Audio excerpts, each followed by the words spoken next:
नमस्कार, आदाब और सत श्री अकाल दोस्तों। मेरा नाम है उत्कर्ष मिश्रा और आप सभी का इस YouTube चैनल पे बहुत ही तहे दिल से स्वागत है। दोस्तों आज हम लोग व्हाट इज साउथ एशिया इसके बारे में अच्छे से समझने वाले हैं। अगर साउथ एशिया की हम बात करें तो इसके लिए मैं आप लोगों को एक एग्जाम्पल देना चाहूंगा। ये एग्जाम्पल है इंडिया और पाकिस्तान के मैच का। दरअसल क्या होता है कि जब इंडिया की टीम पाकिस्तान के यहाँ पे मैच खेलने के लिए जाती है तो आप लोगों को पता है कि कितना इंटेंस मैच होता है। जब इंडिया की टीम पाकिस्तान के अंदर मैच खेलने के लिए जाती है तो वहां की जो जनता है, वहां की जो अवाम है, वो इंडिया की टीम और इंडिया से आए हुए जो लोग हैं उनका बहुत ही अच्छे से स्वागत करते, उनका ख्याल रखती है।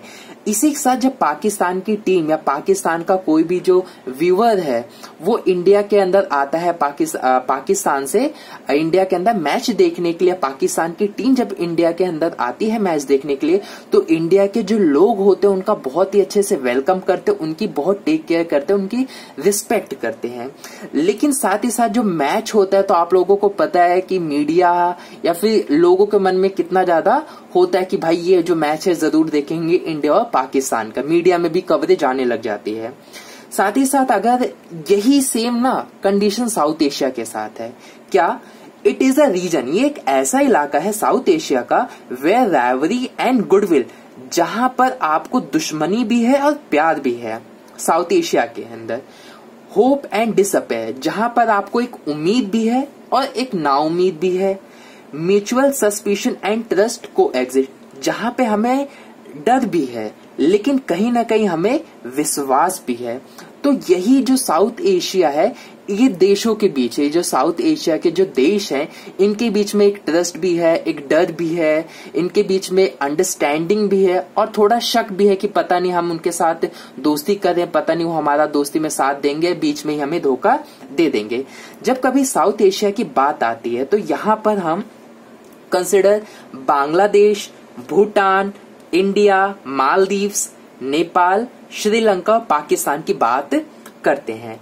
लेकिन कभी कभी क्या होता है साउथ एशिया के अंदर जब हम डिस्कशन करते हैं तो कभी कभी अफगानिस्तान और म्यांमार को भी जोड़ लिया जाता है इस रीजन के अंदर, या इस डिस्कशन के अंदर इनको भी ऐड कर लिया जाता है।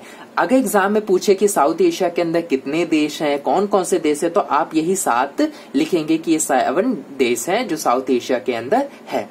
अगर हम देखें कि जो साउथ एशिया का जो इलाका है, the mighty Himalayas in the north, जब हम नॉर्थ की तरफ जाएं तो हमें बहुत बड़े बड़े सुंदर सुंदर हिमालय देखने को मिलते हैं, and the vast ocean in the south, और जब हम साउथ की तरफ जाते हैं तो हमें इंडियन ओशन देखने को मिलता है एक अद्भुत सा, the Arabian Sea in the west, और जब हम वेस्ट की तरफ जाए तो हमें अरेबियन सी देखने को मिलता है, और जब and the Bay of Bengal in the east, और जब हम ईस्ट की तरफ जाएं तो हमें बे ऑफ बंगाल देखने को मिलता है। ये प्रकृति का एक अद्भुत उदाहरण देता है कि हर डायरेक्शंस के अंदर हमें कुछ ना कुछ जो ज्योग्राफी है वो अलग ही नजर आती है, एक अद्भुत ही नजर आती है। ये हमें जो साउथ एशिया का जो रीजन है ये इन सारे रीजन्स की वजह से इसको एक यूनिक सा प्लेटफॉर्म देता है। अगर हम आगे बढ़े इसके तो हमें ये समझना चाहिए कि विच is largely responsible for the linguistic, social and cultural distinctiveness of the subcontinent। दरअसल क्या है कि ये जो लार्ज हमारा जो साउथ एशिया के जो इतने सारे रीजन है यहाँ पे एक जैसी लैंग्वेज बिल्कुल भी नहीं बोली जाती। अगर आप इंडिया में आओ तो इंडिया के अंदर आपको जो कल्चर है और जो यहाँ पे लैंग्वेज है वो आपको अलग देखने को मिलेगा। जब आप भूटान चले जाओ वहाँ की जो लैंग्वेज है, वहाँ का जो कल्चर है वो आपको अलग देखने को मिलेगा, मालदीव में अलग देखने को मिलेगा, पाकिस्तान के अंदर देखने को अलग मिलेगा। तो उनका खान पीन, रहने सहने का तरीका सब चीज अलग है। ये सारी चीजें साउथ एशिया को एक यूनिक बनाती है। इन दिस चैप्टर, जो ये चैप्टर है, we shall use the South Asia to mean the 7 countries mention above, यानी ये जो चैप्टर है जो 7 कंट्रीज मैंने स्टार्टिंग में आपको बताई, इन 7 कंट्रीज के ऊपर डिस्कशन होगा मेनली हमारा कि इन 7 कंट्रीज के अंदर क्या चीजें अच्छी हैं, क्या क्या सिस्टम है, क्या चीज है, क्या चीज नहीं है। इस तरीके की चीजों को हम डिस्कस करेंगे। साथ ही साथ अगर आपने हमारे चैनल को लाइक नहीं किया है, सब्सक्राइब नहीं किया तो प्लीज ये भी कर दीजिए। अब हम आगे बढ़ते हैं। The various countries in South Asia do not have the same kind of political system. दरअसल क्या है, जो साउथ एशिया के अंदर जितनी जो कंट्रीज हैं, इनके अंदर एक जैसा पॉलिटिकल सिस्टम नहीं है. पॉलिटिकल सिस्टम इसकी काम काज करने का तरीका, कोई भी डिसीजन लेना हो तो कौन डिसीजन कैसे लेगा कैसे नहीं लेगा, तो जो पॉलिटिकल सिस्टम है, जो गवर्नमेंट रन करने का जो तरीका है, वो इन रीजन के अंदर एक जैसा नहीं है. जैसे कि अगर हम बात करें, Sri Lanka and India have successfully operated a democratic system. तो जो श्रीलंका और जो इंडिया है, यहाँ पे क्या है, डेमोक्रेटिक सिस्टम. आप लोगों को डेमोक्रेटिक सिस्टम बहुत ही अच्छे से पता होगा कि डेमोक्रेटिक सिस्टम क्या है. अगर नहीं पता तो कोई बात नहीं, वैसे बुरी मानने वाली बात तो नहीं है, लेकिन मैं आपको बता देता हूं. लेकिन आपको हमारा कमेंट करके जरूर बताना है वीडियो कैसी लगी, और आपको लाइक एंड शेयर भी करना है वीडियो को. देखो, डेमोक्रेटिक सिस्टम वो होता है जहां पे जो जनता होती है वो अपने लीडर को चुनती है, यानी अपने नेता को चुनती है कि ये हमारा लीडर होगा. बेसिक तो श्रीलंका इंडिया के अंदर डेमोक्रेटिक सिस्टम और सक्सेसफुली ऑपरेटेड. ऐसा नहीं कि श्रीलंका और इंडिया के अंदर बस सिस्टम है, नहीं, वहां पे जो सिस्टम है डेमोक्रेटिक, वो अच्छे से चल भी रहा है, नाम के लिए नहीं है. Pakistan and Bangladesh have experienced both civilian and military rulers. देखो, बेसिकली जो पाकिस्तान और जो बांग्लादेश है, उसने एक्सपीरियंस किया है सिविलियन. अब ये सिविलियन कौन सा सिस्टम होता है? सिविलियन मीन्स डेमोक्रेटिक सिस्टम को ही सिविलियन कहा जा सकता है. सिविलियन का मीन्स कि जहां पे जो जनता है उन्होंने अपने लीडर को चुना, ऐसा कह सकते हैं. एंड मिलिट्री रूलर्स, यानी यहाँ पे मिलिट्री का भी राज रहा है. मिलिट्री को तो हम लोग चुनते नहीं है. क्या मिलिट्री को चुनते हैं? नहीं. यहाँ पे मिलिट्री ने जबरदस्ती पाकिस्तान के अंदर और बांग्लादेश के अंदर कुछ ना कुछ टीम तगड़ा तिगड़म उगड़म लगा के राजकाज किया. अगर हम आगे बढ़ें तो आगे हमें समझ में आएगा कि जो टिल 2006 यानी 2006 तक Nepal was a constitution monarchy.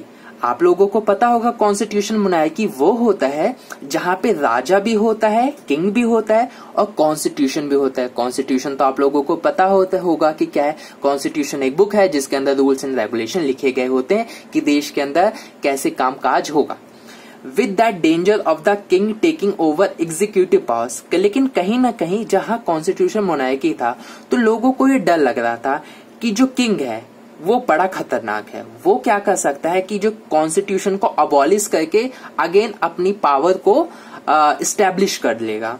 In 2006 a successful popular uprising led to the restoration of democracy and reduce the king to a nominal position. दरअसल क्या हुआ कि यहाँ की जो जनता है उन्होंने क्या किया, एक पॉपुलर आंदोलन चलाया, एक मूवमेंट चलाया, जिसके अंदर क्या हुआ, उन्होंने मांग की कि जो मोनार्की है, जो किंग है हमारे, उसको पावर कम दी जाए, हमारी जो कॉन्स्टिट्यूशन है, जो हमारी पार्लियामेंट है, उसको पावर ज्यादा दे दी जाए. तो ये यहाँ पर हुआ. इसके बारे में हम और स्टडी करेंगे आगे की वीडियोस के अंदर. From the experience of Bangladesh and Nepal, we can say that the democracy is becoming an accepted norm in the entire region of the South Asia. अगर हम बांग्लादेश और नेपाल का एक्सपीरियंस देखें तो कहीं ना कहीं जो वहां की जनता है वो एक ही डिमांड कर रही है कि हमारे कंट्री के अंदर डेमोक्रेसी को लाया जाए, डेमोक्रेसी को अडॉप्ट किया जाए, इस सिस्टम को लाया जाए. तो कहीं ना कहीं ये माना जा रहा है कि साउथ एशिया के अंदर एक हवा सी चल चली है जहां पर हम जो लोग हैं, जो देश के लोग हैं, वो डेमोक्रेसी की मांग कर रहे हैं. अगर हम आगे बढ़े तो आगे हमें पता चलेगा कि similar changes are taking place in the two smallest countries. और साथ ही साथ ये कुछ छोटे मोटे जो चेंजेस हैं वो दो देशों के अंदर भी आ रही है. वो कौन से दो देश हैं? वो है भूटान और मालदीव्स, जो कि साउथ एशिया के ही पार्ट हैं.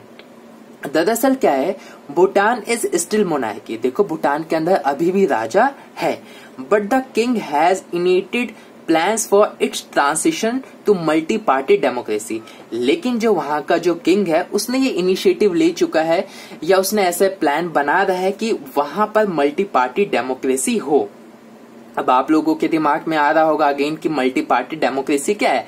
हालांकि हमने 11th क्लास में पढ़ा है, लेकिन तो भी मैं आपको बता देना चाहता हूं उन लोगों के लिए जिनको नहीं पता.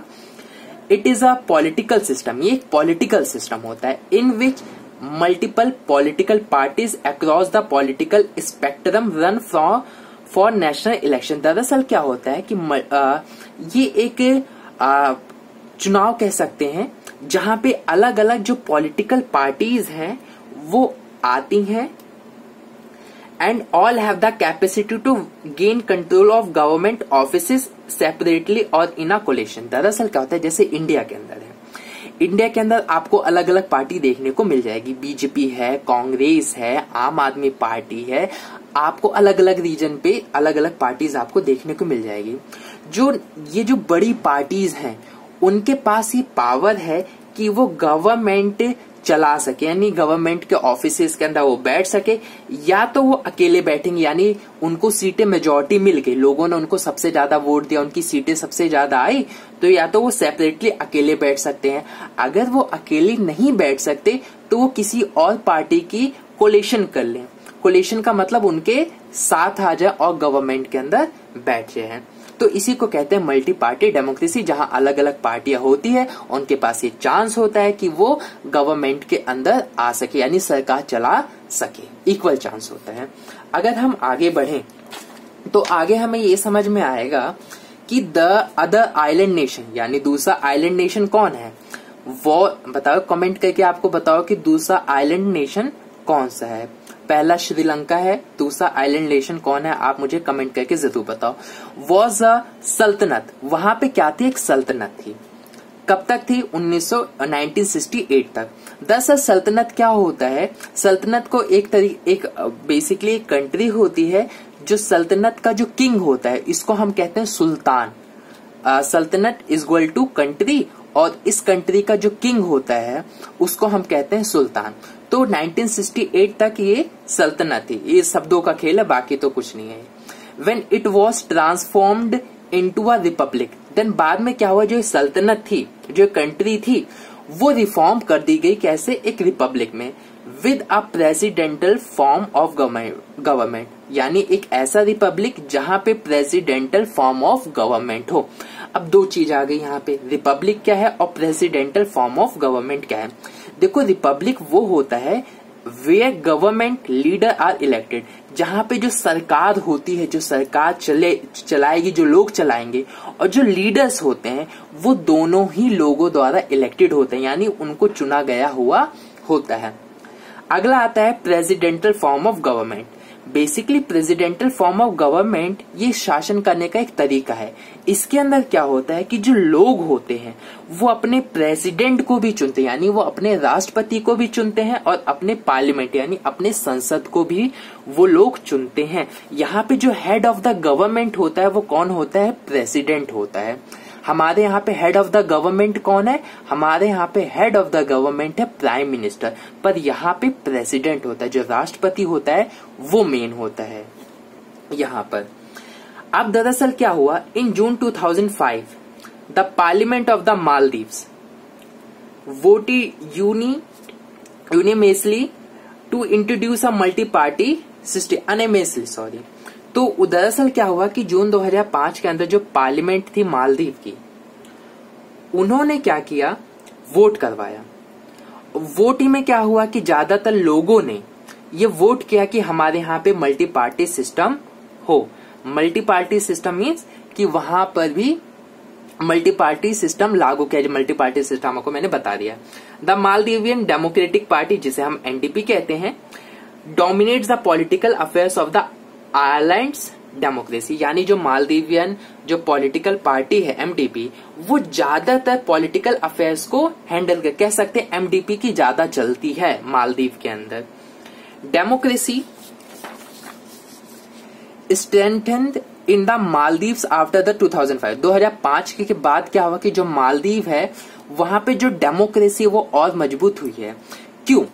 Election when some opposition parties were legalised, क्योंकि 2005 के बाद elections after the 2005 election when some opposition party की, कुछ अपोजिशन पार्टी को हमने लीगलाइज्ड कर दिया, यानी उनको और मान्यता और कानूनी मान्यता दे दी गई। यानी पहले उनको दबा के रखा जाता था, उतना उनको फैलने नहीं दिया जाता था, अब उनको फैलने दिया जाता है, अब उनके हाथ पैर खोल दिए गए हैं, ऐसा आप कह सकते हो।